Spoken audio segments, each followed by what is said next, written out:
Okay. Last week, we concluded our study of Hebrews chapter 2, where the writer of Hebrews discussed the superiority of Jesus over angels. Throughout that passage, there was much encouragement. There was a lot of encouragement that I got from it because I was reminded of all the sacrifice that God made for me. And in the discussion, there was a couple of mentions about angels, but most of the discussion was about Jesus. I think the key concept for the whole passage was only God can satisfy the demands of God. Our salvation is of God and through God only. Our only part is to accept it. God does everything. God absolutely does everything. He gives us his righteousness, which is good enough. Another key concept was that God sacrificed himself to have a big family. Remember the passage we studied last week? And I'm just going to quote a couple of three phrases from it. In bringing many sons to glory, and he is not ashamed to call them brothers. And behold, I and the children God has given me.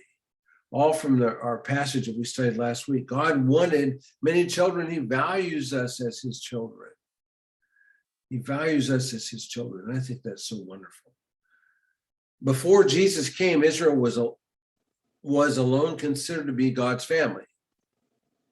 In order to come to God, you had to come through Israel. And so people did come to God, but they all came through Israel. But when Jesus came, it all changed. He opened the doors so that everyone could be saved. Everyone could be part of the family, not just Israel and everyone else. So that the true church is God's family, which includes everyone that's put their trust in Jesus Christ. We're included. So we're truly brothers and sisters, really brothers and sisters. And sometimes we don't act like it. We should act like it because we are. And it's a wonderful thing. And we've learned that in this group, I think. I hope you all think so too. The closeness that I feel to you all, I feel closer to you than I do to my own family sometimes. Because you are my family. Today we're going to begin studying Hebrews chapter 3. In Hebrews chapter 3, there's a short piece that we're going to look at today. It's Hebrews chapter 3, 1 through 6, which is about how Jesus is superior to Moses. And then we're moving away from angels to Moses. And then the rest of chapter 3 and into chapter 4 is the second warning passage in Hebrews. And we'll get started on that next week. I worked on that lesson today, and it's good. It's really good. So let's cover today. We're going to cover Hebrews chapter 3, verses 1 through 6. If I could get somebody to read 1 through 6. Therefore, holy brethren, partakers of the heavenly calling, consider the apostle and high priest of our confession, Christ Jesus, who was faithful to him who appointed him, as Moses also was faithful in all his house. For this one has been counted worthy of more glory than Moses, inasmuch as he who built the house has more honor than the house. For every house is built by someone, but he who built all things is God. And Moses indeed was faithful in all his house as a servant, for a testimony of those things which would be spoken afterward, but Christ as the son over his own house, whose house we are if we hold fast the confidence and the rejoicing of the hope firm to the end. Okay.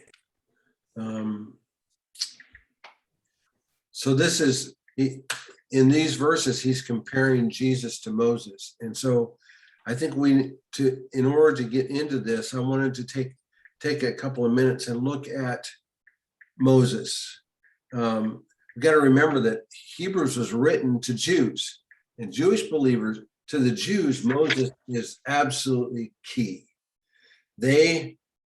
Moses is kind of this everything flows out of Moses. The law, all the tabernacle, the sacrifice, everything started with Moses. So I think it's important for us to kind of review a little bit about Moses' history so we can understand the comparisons and so forth. First of all, Moses was born to a Levite man. His father was, I didn't write down my notes. Amram. Amram, yeah, that's right. Amram. Thank you. And his brother, Aaron's brother, older brother by 3 years, was Aaron. Moses' older brother. Moses' brother. Oh, thank you. Older brother was Aaron. And Aaron became the first high priest, right? Moses was born in a difficult time for Israel. Pharaoh had become frightened of Israel because they were numerous and potentially powerful. The Pharaoh that at this time was afraid that if they were attacked by an enemy, that the people of Israel would turn against them and they would be destroyed. So Pharaoh had enslaved. When Israel left Egypt, there were more than 600,000 men. That's in Exodus 12:37, if you want to look it up. They only listed how many men there were, 600,000 men. Well, think how many there would have been if you start counting women and children, and especially when you consider that they didn't have a lot of birth control, so they had big families. That number, they could have been 2 million, easily 2 million. It's a lot of people. And the Pharaoh was afraid of them. And he was trying to kill off the Jewish children, but God protected Moses, as we know from the story. Not only did God protect Moses, God prepared Moses for what he was going to do later. He put him in a position where Moses would learn Egyptian politics and how to deal with Egyptian leaders. You got to remember, he spent 40 years in the Egyptian high court as the adopted son of Pharaoh's daughter. So he spent 40 years in Egyptian high court. He knew how things worked at the court. He was really well trained to do what he did when he took over. God also prepared Moses by humbling him.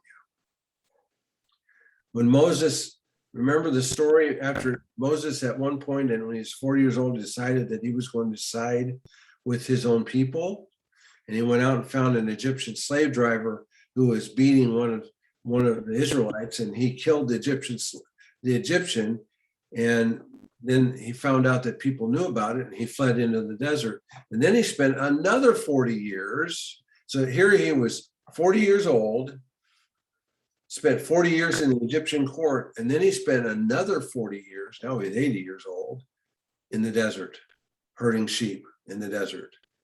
That's pretty humbling. Desert University. Yes, Desert University is right. He was so humbled that when God called him, he didn't think he could do it. And he kept telling God no. Read that story. It's fascinating. He told God no at least 3 times, maybe 4. Pretty nervy, actually. Pick somebody else. But God didn't give up on Moses. That's a beautiful thing. You think about what Moses said to God, and God was saying, Moses, you're the man, you're the man, you're the man. And Moses kept saying no, but God never gave up on Moses. You know what? God's the same yesterday, today, and forever. Will he ever give up on us? No. He hasn't. I'm 68 years old. He hasn't given up yet. Thus far. Yeah. And he's not about to, because that's just not who God is. God doesn't give up on us.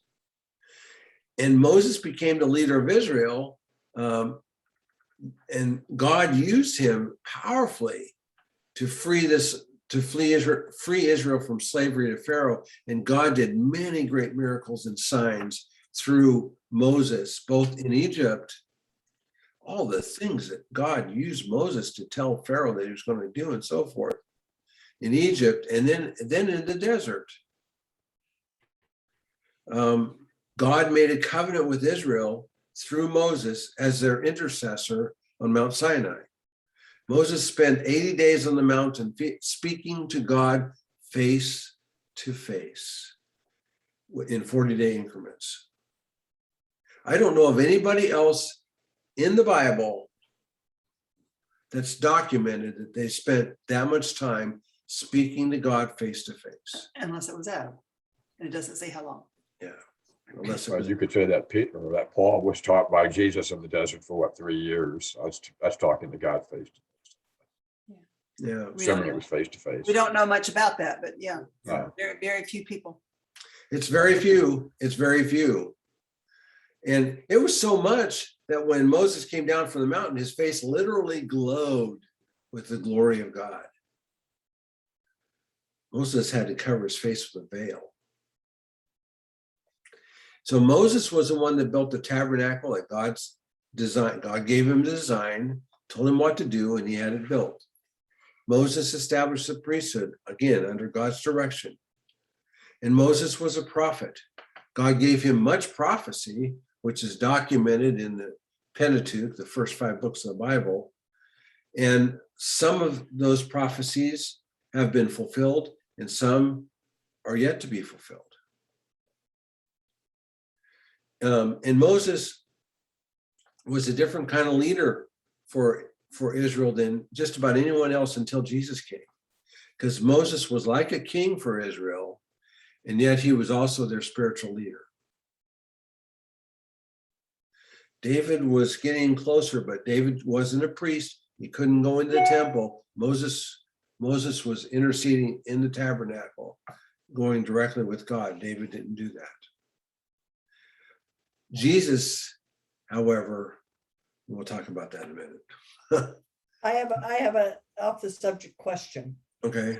with the translation.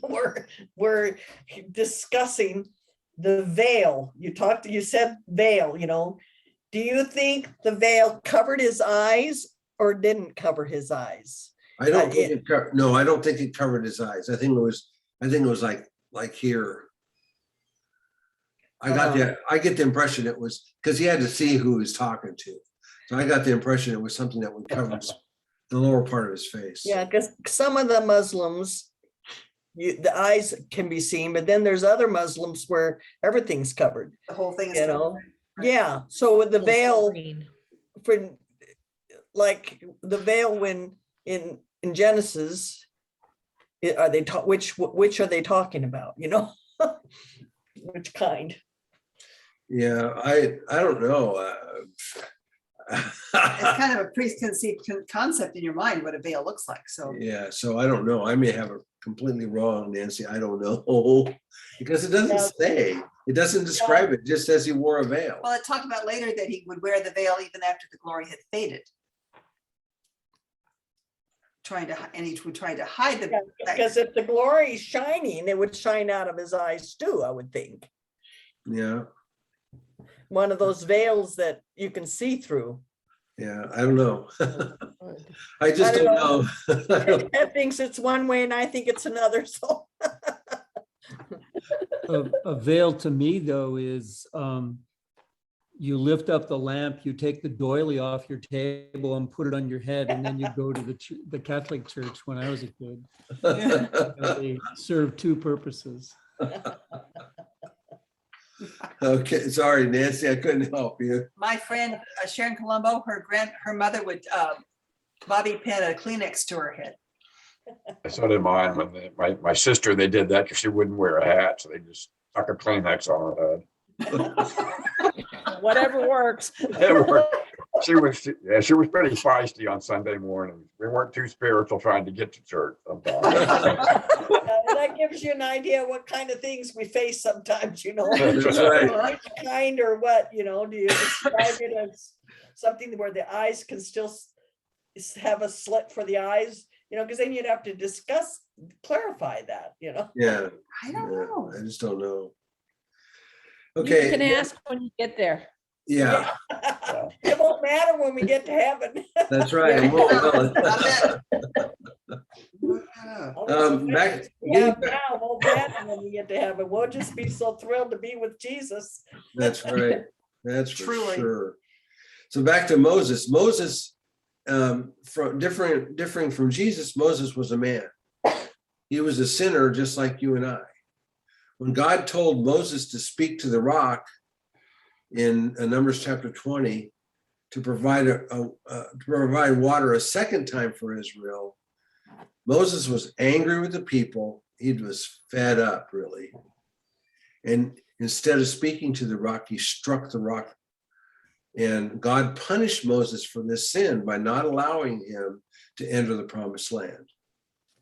So when Moses was 120 years old when he died, he was still hale and hearty and would have been able to continue leading Israel for several more years, but God wouldn't allow it. God took Moses up on a mountain and showed him the promised land from a distance. And then God caused Moses to die. And we're told in Deuteronomy 34, 5-7, that God himself buried Moses and no one knew where he was buried. No one knows to this day where Moses was buried because God buried him. What was that verse, Gary? Deuteronomy chapter 34, verses 5-7. First time I read that, my jaw dropped. There's no one else in the Bible that God buried after they died. No one. So, pretty interesting. Moses was very special. You get real interested, read about Jude and stuff there. And But I think God did that so the people wouldn't go and worship the spot. I'm sure that's true, Nancy. I'm sure that's true. So Moses, let's talk about Moses being compared to Jesus. In many ways, Moses and Jesus were similar in function, but let's do a little bit of comparison here. First of all, Moses was a prophet. In Deuteronomy chapter 18, verses 15-19, and this I want to read. I'm going to have Martha read it because she can see it on my notes. the Lord your God will raise up for you a prophet like me among you from your brothers. It is to him you shall listen, just as you desired the Lord your God at Horeb on the day of the assembly, when you said, let me not hear again the voice of the Lord my God, or see this great fire anymore, lest I die. And the Lord said to me, they are right in what they have spoken. I will raise up for them a prophet like you from among their brothers, and I will put my words in his mouth, and he shall speak to them all that I command him. And whoever will not listen to my words that he shall speak in my name, I will myself require it of him. So Moses told Israel that God would raise up a prophet like him from among them, and they were to listen to him. And I believe that he was talking about Jesus. This is a prophecy of Jesus. So when Israel was at the mountain where God gave them the law, God spoke directly to them at first from the clouds of the mountain and spoke the 10 commandments to them audibly. They heard him speak, and it scared them literally to death. They were terrified that God was going to kill them all. And they asked Moses to be the representative, and that's what Moses was talking about in this passage.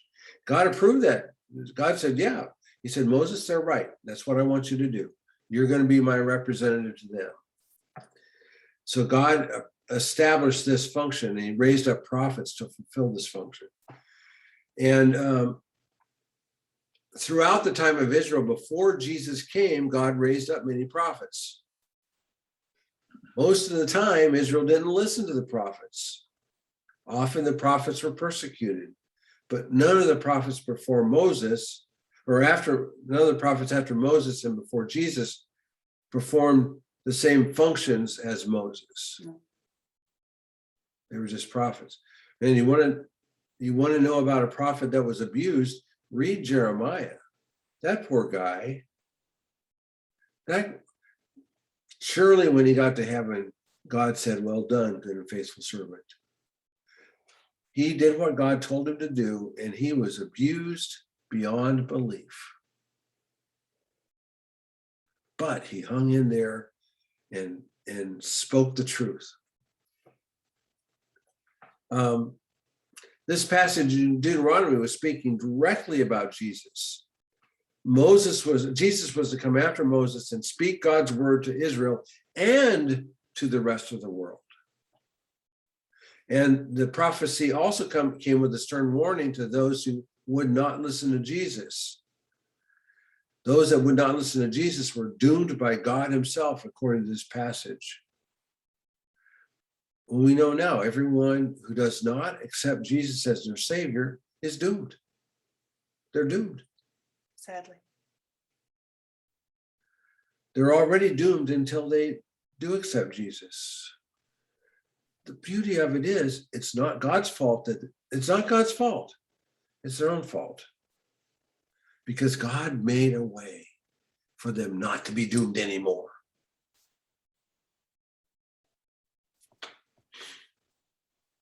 But Moses was a great prophet, but Jesus was more than a prophet. Jesus was God in the flesh. He was God. Moses was a flawed prophet because he sinned. Well, don't we all? But not Jesus. Jesus never sinned. He was perfect because he was God. So Moses was like a king to Israel. He was a leader. But when Jesus will come to earth, he's going to be the literal king on the earth, both to the Jews and to the Gentiles. So in comparison, Moses was kind of like a king to Israel, but Jesus will be king, both to Israel and everyone else. Moses was also Israel's spiritual leader.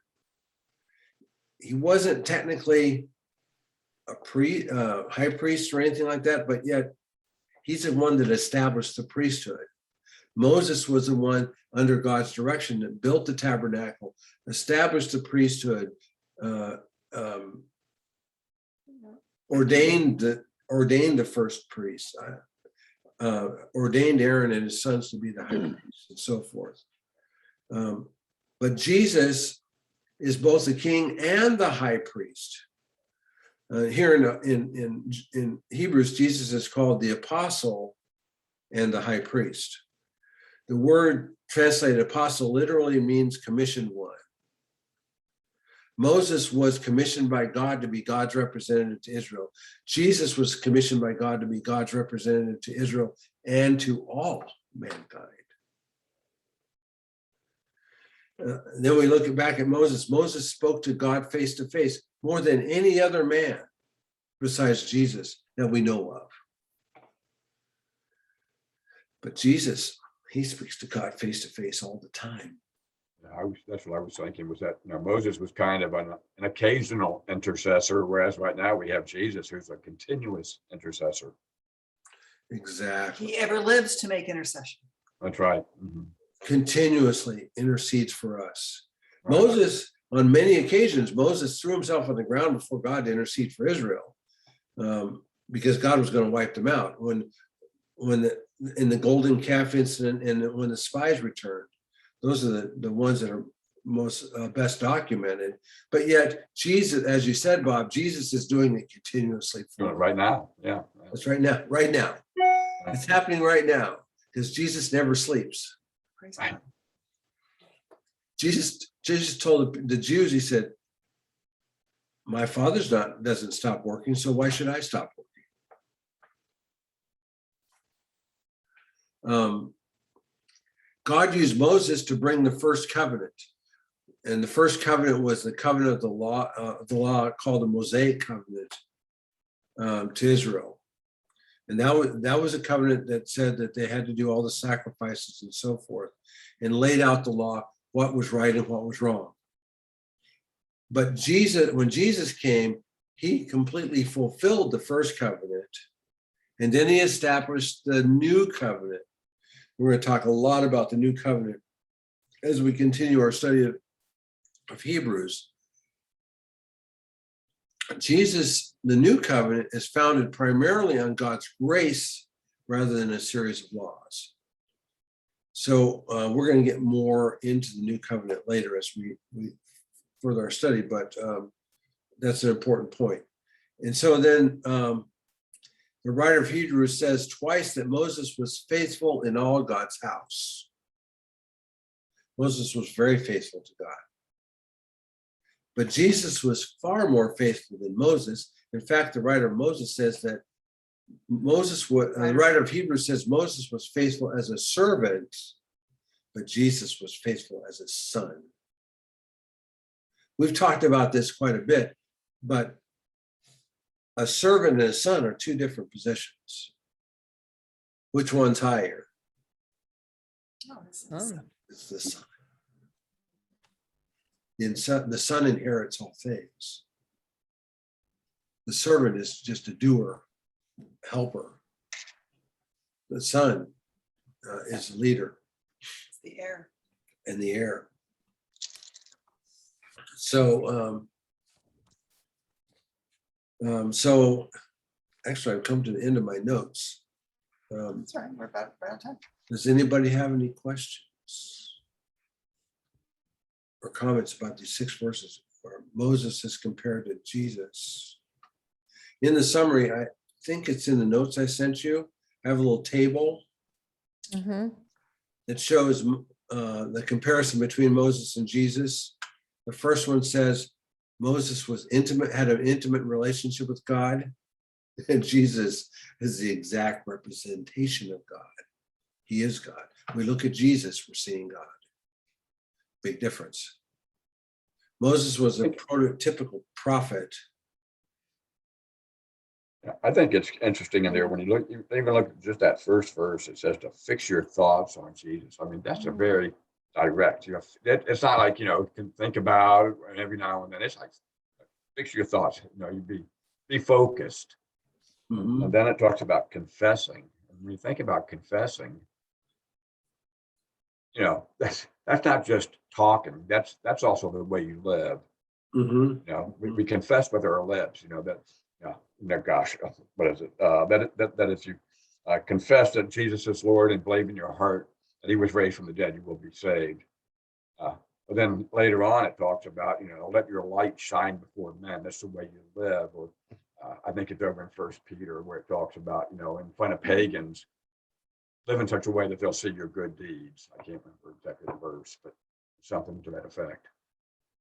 And Right. so, confessing is both lips and the way you live. That's right. And Right.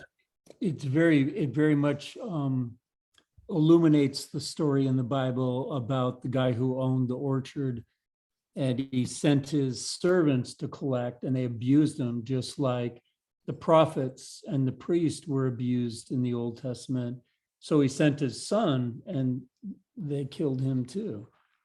Yeah. So it just goes right along with that story as well. Yes. Exactly.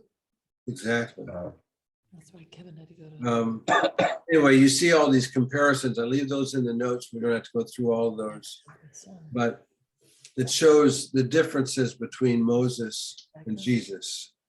Yeah.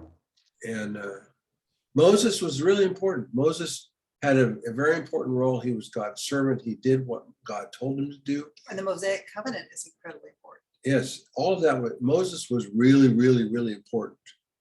But here's Moses right here. Here's Jesus way up here. Well, what he was also an obstacle to the Hebrews believing in Jesus. Mhm. Yeah. So, any other questions or comments on this passage? Next week, you want to read ahead, read the next 4 or 5 verses, 3 or 4 verses of chapter 3, starting in verse 7. I think it goes through verse 11 or something like that. That's what I outlined today. It's a quote from Psalms. Yeah, Psalm 95. It's a quote from Psalms, and we'll talk quite a bit about it next week. And I thought we would go further than that, but, well, there's just too much to talk about. And I don't want to skip anything. It's too good. Don't wanna It's skip too the good stuff. good. This is the good stuff. Wow. Any other questions or comments? If not, I'm going to shut off the recording.